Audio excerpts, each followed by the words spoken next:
So today I have a very sensitive subject, and this is a subject about the random and ruthless killings that are happening in Africa, just across Africa, to the albinos in our community.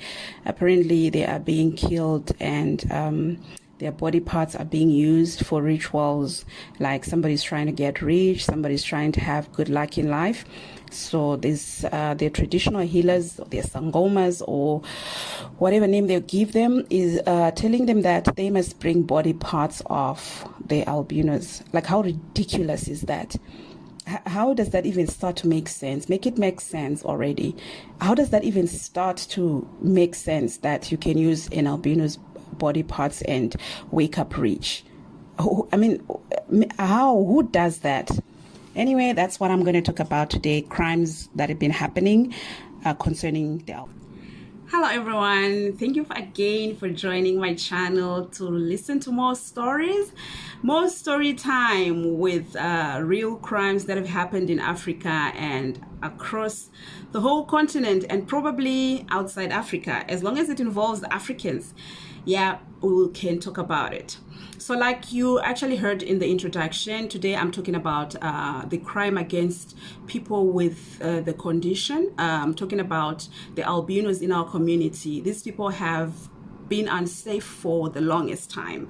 People have their own beliefs about the power that these guys have, the power to make you rich, the power to give you good luck in life. So anyway, I'm going to start off in Malawi. So in Malawi in 2017, there was a young man, a teenager called Pensulo. That is actually his family name. So Pensulo was 19 years old, and he was just an ordinary teenager like most teenagers, just growing up in a community and trying to find his footing and probably preparing to go to university. Who knows? But all I can say is he was just a teenager, an ordinary teenager, except there was something extraordinary about him. Pensulo was an albino. Okay, so that made him special, and that also made him a target for the evil and the cruel people in our society. So Pensulo one day was just going to the supermarket just to buy probably snacks, maybe, just a teenager, just hanging around. And he saw a man called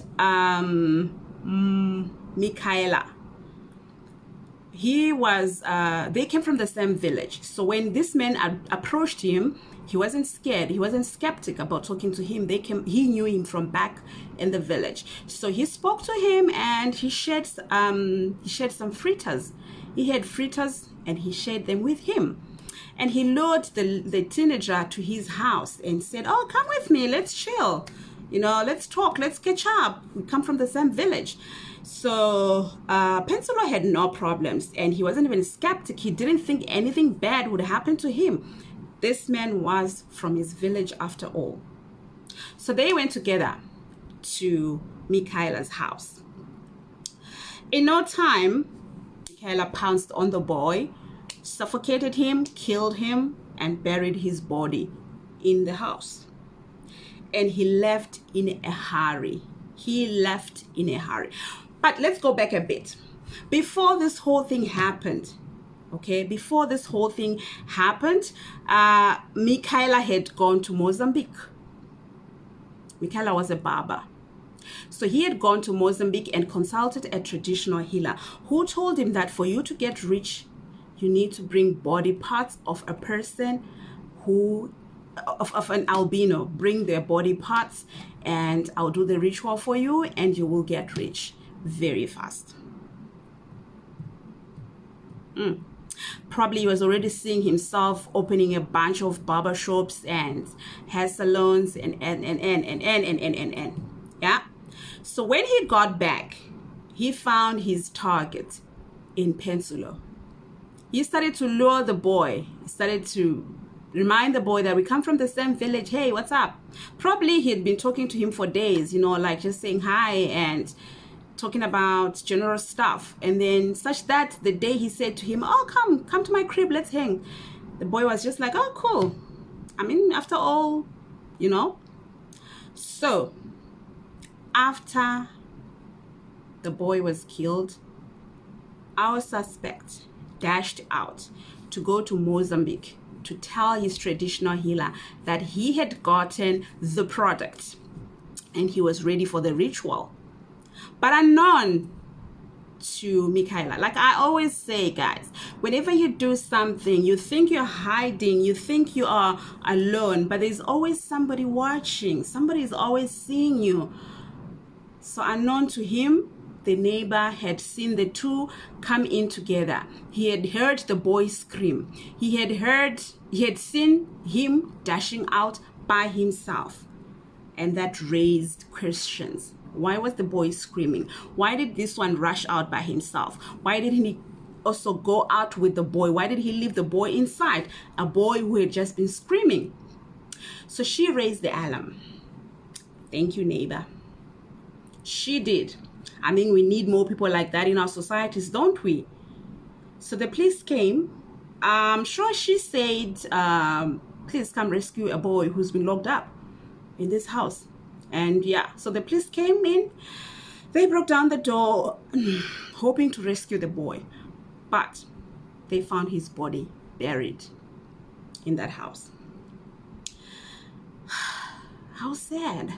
I'm sure even when the police were coming and breaking down the door and everything, they were hoping to rescue the young man. But no, they only recovered his body. So, yeah, they went on a manhunt. The suspect was arrested in Mozambique 2 days later. Of course, he had gone to report to his master that everything is set. Come, let's finish off the job. Right, so he was arrested 2 days later in Mozambique. And that was in 2017, January. His trial was wrapped up in 2019.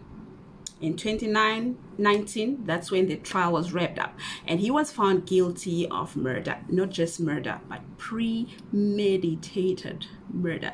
And he was sentenced to death. Yeah.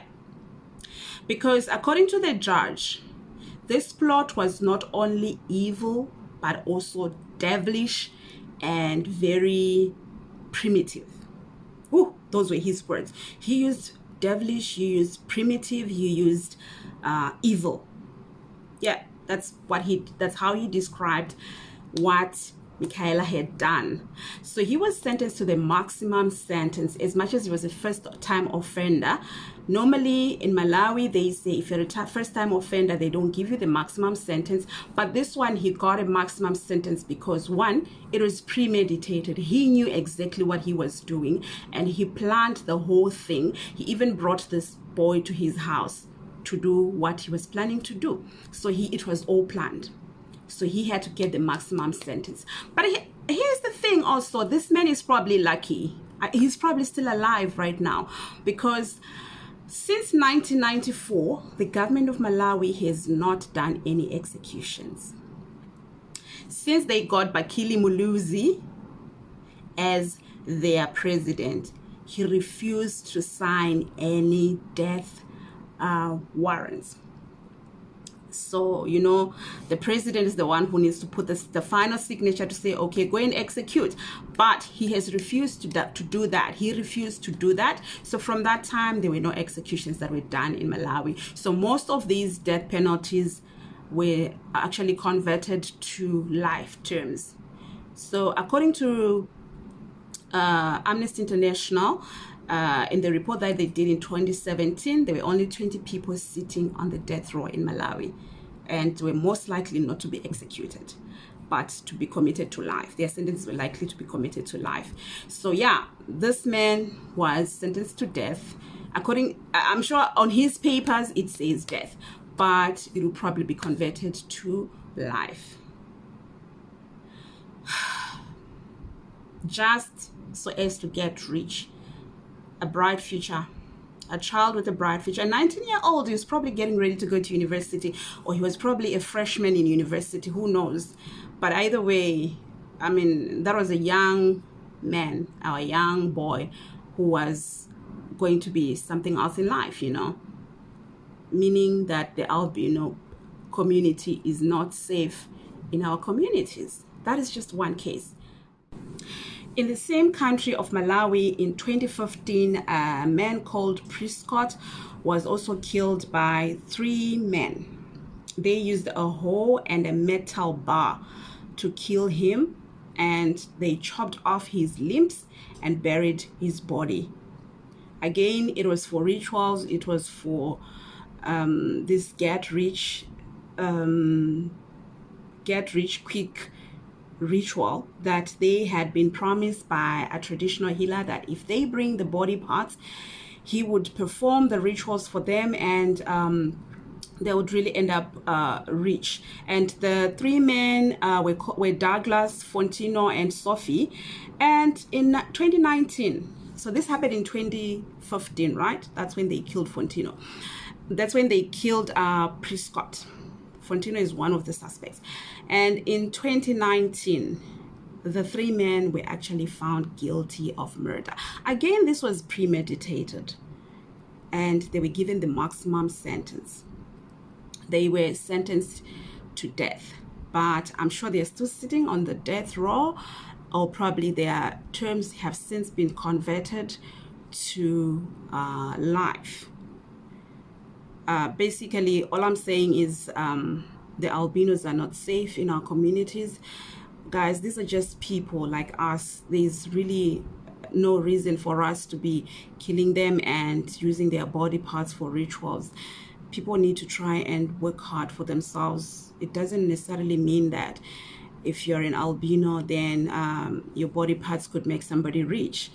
I mean, if they could make people rich, they probably, the parents of these guys would probably be the richest people in the world, right? Because already they have them in their houses. It's really not fair. It's just not good. I mean, I think we need to talk about this. Yeah, we need to talk about it. Let's make sure they are safe. They are part of our communities. They are our people. They are us. They are our family members. They are our siblings. Let's just try to make sure that they are safe. Let's not take advantage of their condition. Already they have a lot going on for them. Some of them even go through stigma. You know, they are being stigmatized. And then again, they have to live every day thinking that they could be kidnapped. Like, there's so many cases of there's so many cases of there are so many cases that have been reported where some of them have been kidnapped. They were lucky enough to escape before they could be killed, but the worst could have happened to them. There are actually more people that have been kidnapped than those that have been killed. So it just says that they are not safe.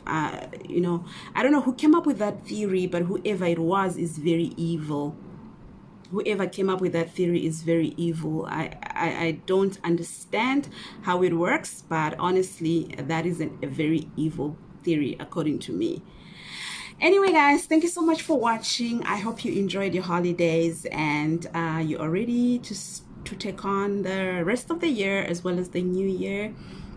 For now, guys, let's stay safe. There's so much that's happening in this world. And yeah, let's stay away from crime, because if you do crime, you are most likely to do the time. So keep safe, stay blessed,